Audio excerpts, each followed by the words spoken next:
yaitu K3LH.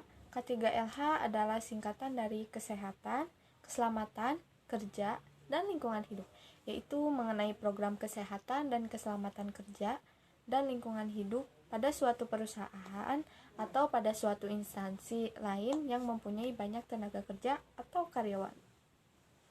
Tujuannya, 1. Melindungi tenaga kerja, 2. Menjamin keselamatan di tempat kerja, dan yang terakhir, memelihara sumber produksi agar tetap efisien dan aman.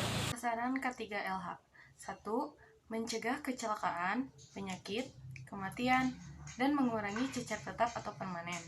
2. Mengamankan material konstruksi. 3. Meningkatkan kondisitas kerja. Faktor-faktor pendukung keselamatan kerja yaitu 1. Pengaturan jam kerja, jam istirahat, dan penggunaan peralatan kantor. 2.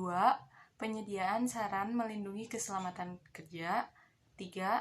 Kedisiplinan pekerja untuk menaati peralatan dan perlindungan keselamatan diatur SOP. Faktor pendukung kesehatan kerja. 1. Pola makan yang sehat dan bergizi. 2. Pola pengaturan jam kerja yang tidak mengganggu kesehatan pekerja. 3. Pola pengaturan istirahat yang cukup pada pekerja atau profesional. 4. Pola pengaturan tata cara sikap bekerja secara ergonomi. 5. Pola pengaturan lingkungan yang harmonis yang tidak mengganggu kewajiban.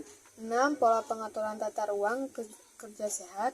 7. Pola pengaturan tata warna dinding dan perabotan.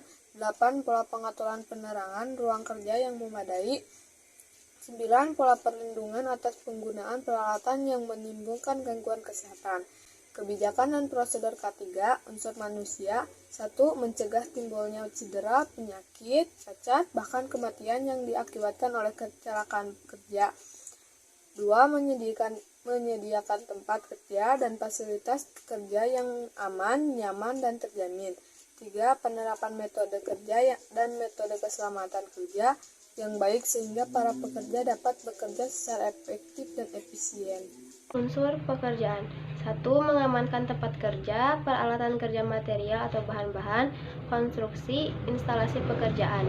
2. Meningkatkan produktivitas pekerjaan dan menjamin kelangsungan produksinya. 3. Terwujudnya tempat kerja yang nyaman, aman. Unsur perusahaan. 1. Menekan biaya operasional pekerjaan sehingga keuntungan menjadi lebih besar. 2. Mewujudkan kepuasan pelanggan. Kecelakaan faktor internal. 1. Kecenderungan seseorang untuk mendapatkan kecelakaan apabila sedang melaksanakan pekerjaan-pekerjaan tertentu. 2. Kemampuan dan kecakapan seseorang yang terbatas. Faktor eksternal. 1. Pendelegasian dan pembagian tugas kepada para pekerja yang tidak proporsional. 2. Jenis pekerjaan yang ditangani mempunyai risiko kecelakaan paling tinggi. 3. Prasarana dan sarana kerja yang tidak memadai. 4. Upah dan kesejahteraan karyawan yang rendah. 5. Timbulnya gejolak sosial. 6. Ekonomi dan politik yang mengakibatkan munculnya keresahan pada para pekerja.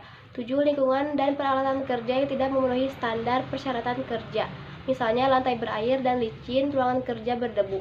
Akibat kecelakaan 5K yaitu: pertama, kerusakan. 2. Kekacauan organisasi. Ketiga, keluhan dan kesedihan. Keempat, kelalaian dan cacat. Kelima, kematian. Berikutnya, pencegahan kecelakaan. 1. Memberikan penjelasan dan contoh bagaimana melakukan suatu pekerjaan. 2. Memberikan penjelasan dan contoh bagaimana suatu pekerjaan harus dikerjakan dan dengan aman. Ketiga, penjelasan peralatan kerja dan alat-alat keselamatan. Keempat, menjelaskan tentang tempat dan jenis pekerjaan yang mempunyai tingkat bahaya tinggi. Kelima, menjelaskan upaya penanganan serta pencegahan agar tidak menimbulkan kecelakaan.